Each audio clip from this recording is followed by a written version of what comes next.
When a wave travels through a medium, the particles of the medium will undergo vibratory motion. They vibrate simple harmonically about their mean positions. When two waves are produced in a medium simultaneously, the particles of the medium will undergo vibratory motion under the influence of both of these waves simultaneously. The vibration of the particles is due to the superposition of one wave over the other. To observe a sustained interference pattern, we should have coherent sources. Suppose we have two coherent sources and waves are emanating from those two sources, and let y1 is the waves coming from first source and y2 that from the second source. So the condition of coherency can be explained as, to have coherence, both waves should have same frequency, and if at all there happens a phase difference, this phase difference should be constant in time. So to account the chances of having phase difference, we are introducing the term phi. Omega is the frequency term. A is the amplitude of these individual waves, and these two waves are getting superposed. One wave is interfering with the other wave. So this is the mathematical representation: first wave plus second wave, and the second term we have cos of A plus B form. Cos of A plus B is equal to cos A cos B minus sin A sin B. So this term is expanded according to cos of A plus B form, and the second term as it is.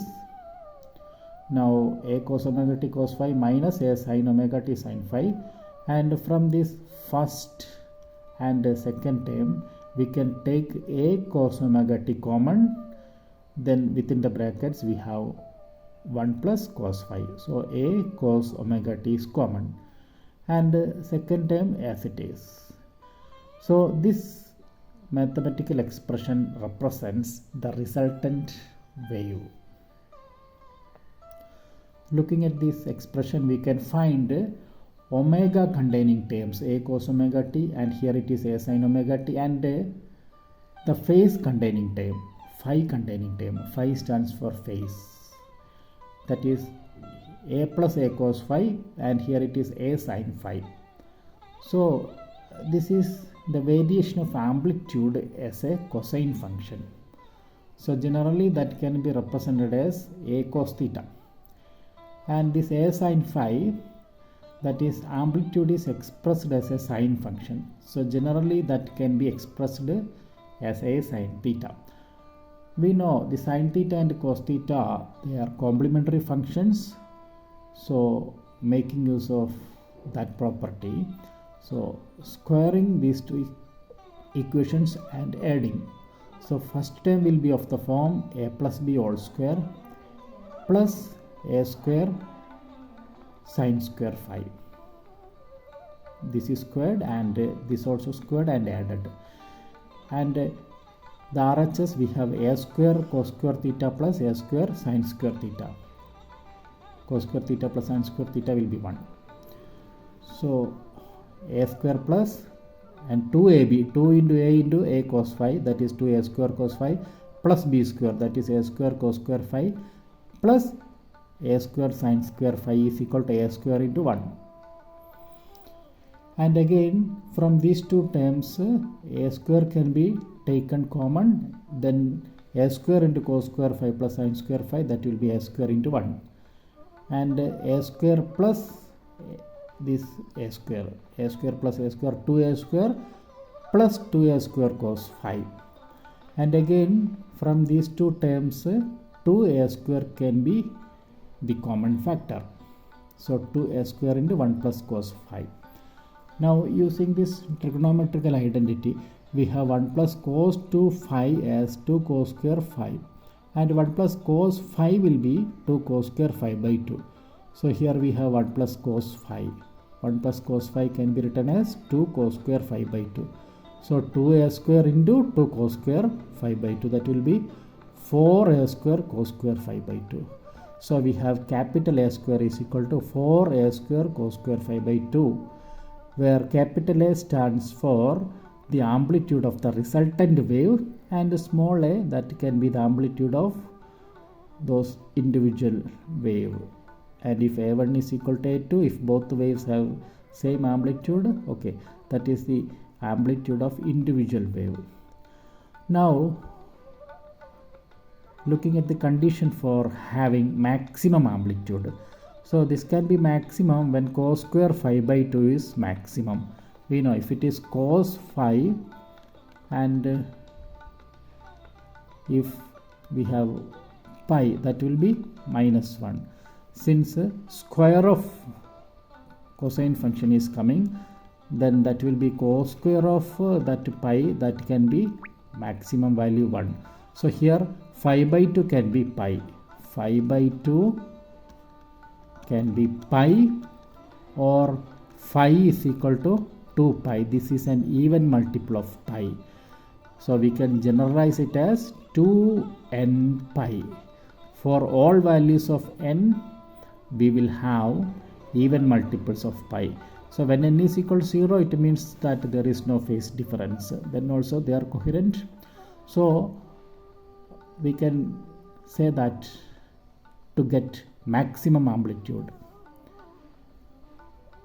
that is for having constructive interference, the phase difference between these waves is an even multiple of pi.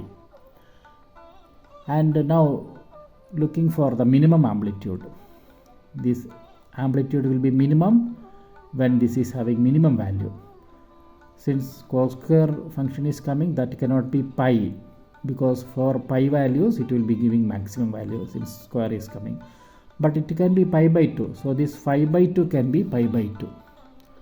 So phi by 2 can be pi by 2, because cos pi by 2 can be 0. So phi can be pi.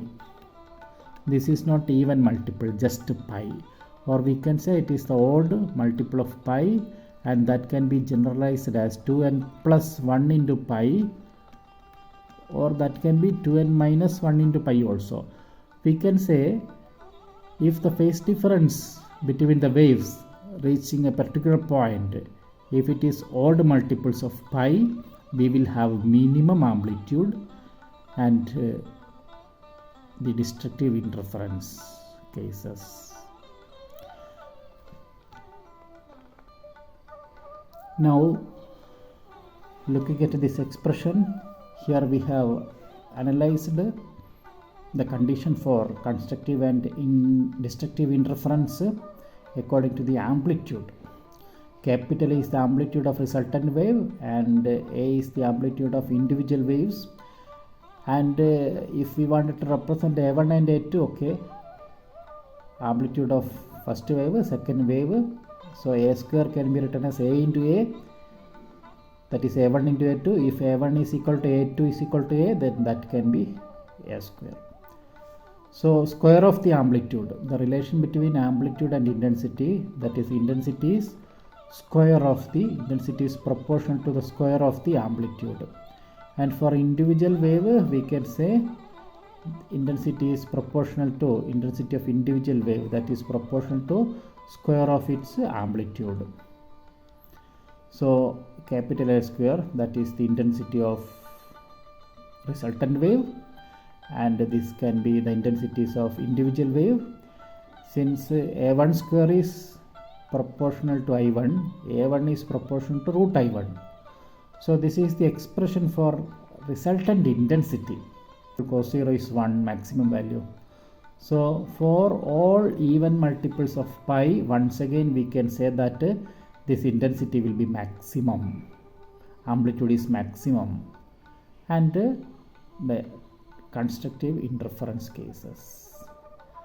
Similarly, we can predict the conditions for getting minimum intensity.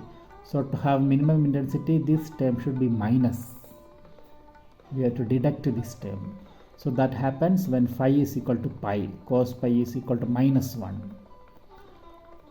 So for all odd multiples of pi, we can have the minimum intensity, minimum amplitude and destructive interference cases.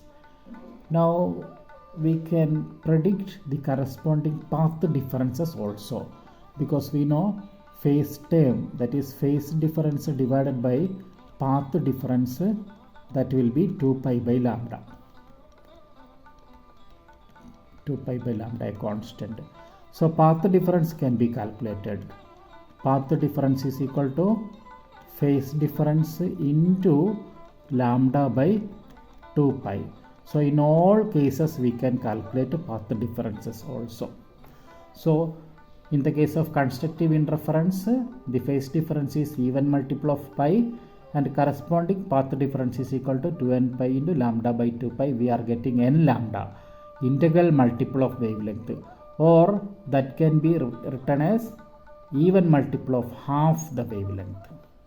So we can say to get a constructive interference, the phase difference should be even multiples of pi and the corresponding path difference is even multiple of half the wavelength, that is integral multiple of the complete wavelength.